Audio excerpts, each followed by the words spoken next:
Ketua Perisytiharaan Hak Asasi Manusia Sejagat UDHR tegas membicarakan bahawa setiap manusia yang dilahirkan di atas muka bumi ini berhak atas semua hak asasi manusia yang telah dinyatakan di dalam deklarasi tersebut. Jika kita lihat artikel 2 UDHR ini, ia dapat difahami bahawa hak asasi manusia tidak boleh sesekali dilanggar kerana ia boleh dianggap sebagai satu jenayah antarabangsa. Tetapi masih ramai lagi individu yang mengabaikan hak asasi manusia seperti isu yang berlaku di Myanmar, iaitu isu pembersihan etnik Rohingya oleh kerajaan Myanmar sendiri. Isu pelanggaran hak asasi manusia itu telah menarik perhatian jutaan manusia serta badan-badan NGO kerana pembersihan etnik Rohingya ini bukanlah satu perkara yang baharu, tetapi telah giat dijalankan oleh kerajaan Myanmar sejak berdekad yang lalu. Jadi, satu persoalan timbul di sini, memandangkan Myanmar terletak di rantau Asia Tenggara dan juga merupakan ahli pertubuhan serantau ASEAN, apakah yang dilakukan oleh ASEAN dalam membanteras krisis yang melandai etnik Rohingya ini?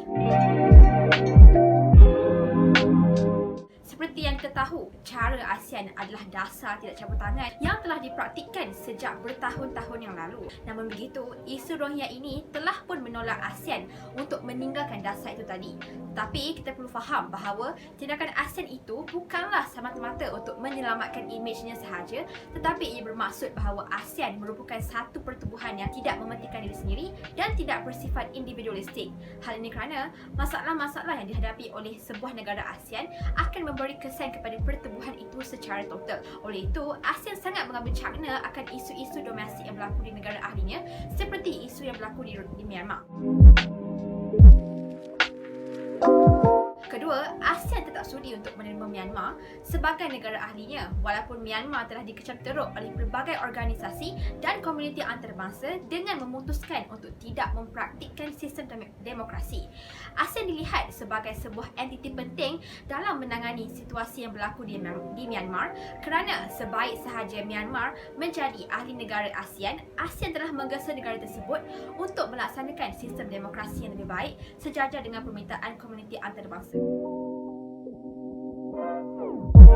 ASEAN juga telah menjalankan tanggungjawabnya sebagai aktor bukan negara di mana ASEAN telah menjadi orang tengah dalam menyelesaikan isu pelarian etnik Rohingya di negara ASEAN yang lain seperti Thailand dan Malaysia yang secara tidak langsungnya telah mengakibatkan kerugian dari segi ekonomi pada jangka masa panjang, terutamanya kepada Thailand.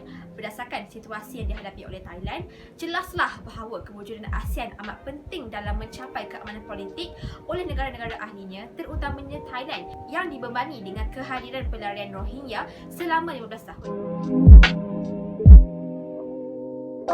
Kewujudan ASEAN amat penting sebagai model untuk dicontohi oleh Myanmar serta negara ahli yang lain. Hal ini kerana berbeza dengan kesatuan Eropah yang gemar menggunakan sanksi terhadap negara bersalah, ASEAN lebih selesa untuk menggunakan pendekatan konstruktif dalam mengendalikan isu-isu yang berlaku di sekitar rantau Asia Tenggara.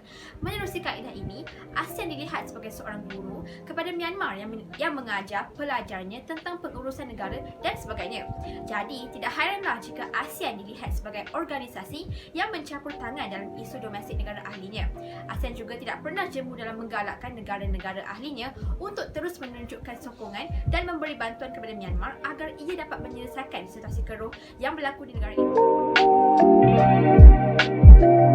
Sebagai kesimpulan, kewujudan ASEAN itu sendiri bukanlah hanya sekadar organisasi tik kosong kerana kewujudan ASEAN amatlah signifikan dalam membendung situasi pelarian Rohingya di negara serantau seperti Thailand. Selain itu, ASEAN juga sanggup menolak pendirian tidak campur tangannya demi kesejahteraan dan kedamaian komuniti Asia Tenggara, yakni masyarakat Myanmar, Thailand dan Malaysia yang terjejas ekoran daripada isu Rohingya ini. Sebelum mengakhiri, saya berpendapat bahawa ASEAN bertanggungjawab untuk membangkitkan isu jenayah kemanusiaan yang dilakukan oleh Myanmar ini kepada Mahkamah Keadilan Antarabangsa kerana Myanmar merupakan ahli negara ASEAN. Jadi tidak wajarlah untuk ASEAN hanya sekadar mencampur tangan dalam isu domestik Myanmar ataupun hanya sekadar menggesa Myanmar untuk menghentikan jenayah kekejaman itu. Hari-hari berat deh, berat deh.